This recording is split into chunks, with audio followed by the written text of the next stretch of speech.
With home prices rising and bidding wars in full force, is buying a few acres of land and building a house a good alternative to steering clear of this competitive market? Well, that's the question we're tackling today, so stick around.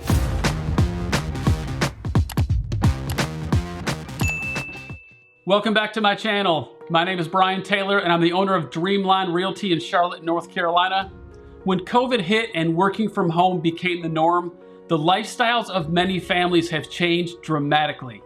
And we've seen people looking to buy bigger houses to furnish home offices, and we're starting to see more people looking to move farther outside of the city limits because driving to work for so many is no longer required since many businesses have shifted to a full remote environment moving forward. And with housing prices rising at a rapid pace and the struggles of winning a bidding war, buying land has caught the attention of many buyers. And why wouldn't it? I mean, building a house of your dreams with lots of space, plenty of privacy, no HOAs, and very few neighbors sounds very appealing, right? But how feasible is it? And is buying land as easy as it seems? The demand for acreage is rising and the cost of land is too, and we're seeing a lot of people explore this option. However, land is hard to find, and when you do find it, is it suitable for building? And in the end, does it make good financial sense? Well, here are 6 things to keep in mind before you make an offer on a piece of land. Number 1, the cost of land is rising similar to the cost of housing, and more people that head out to the country and scoop up this acreage where they can find it. The demand rises, which naturally means the cost of land does too, since the availability becomes more and more scarce. And the best option to find a piece of land at a reasonable price is to go farther and farther out, which sometimes can have limitations if you're still looking to be close to shopping and interstates. And the average cost of an acre of land that is suitable for building can run anywhere from $15,000 to $60,000 an acre.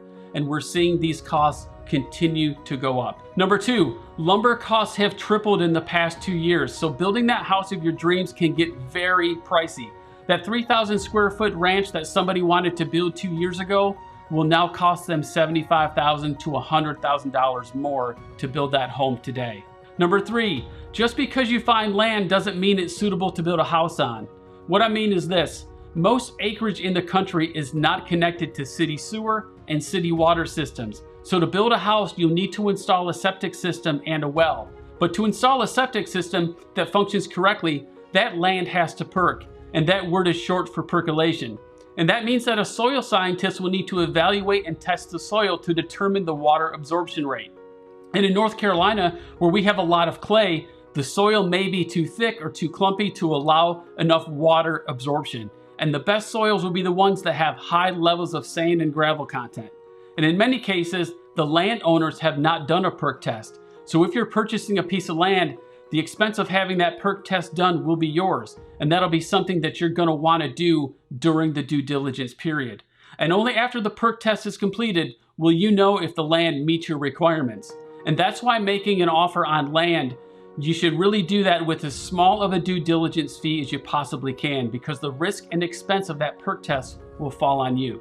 Number 4, unless you're paying cash to build your house, you'll need to get a construction loan. And lenders have tightened up on who they'll lend money to. It's not as easy as it was a few years ago to pull this off, and construction loans will require a very high credit score and a large amount of cash or equity to get started.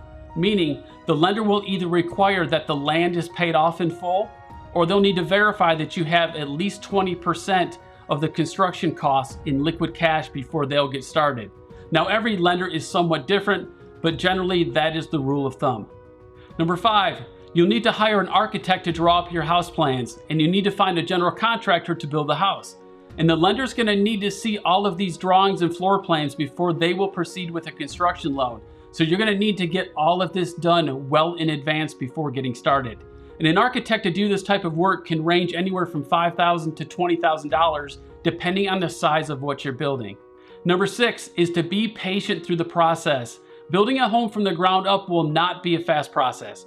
You, your contractor, and the lender will need to work together with the county to get through all of the permits and inspections.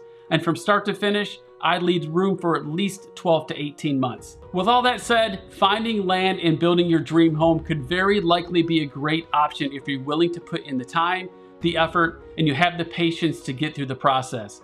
If you'd like our help in finding some land, just reach out. We'd be happy to send you what's available out there. And I hope this video was helpful. And if you're not looking for land, you may want to check out this video where I talk about how serious you need to be in this existing home market right now to be competitive. And don't forget to subscribe to the channel and click that bell to be notified when we release new videos every week. Make it a great day.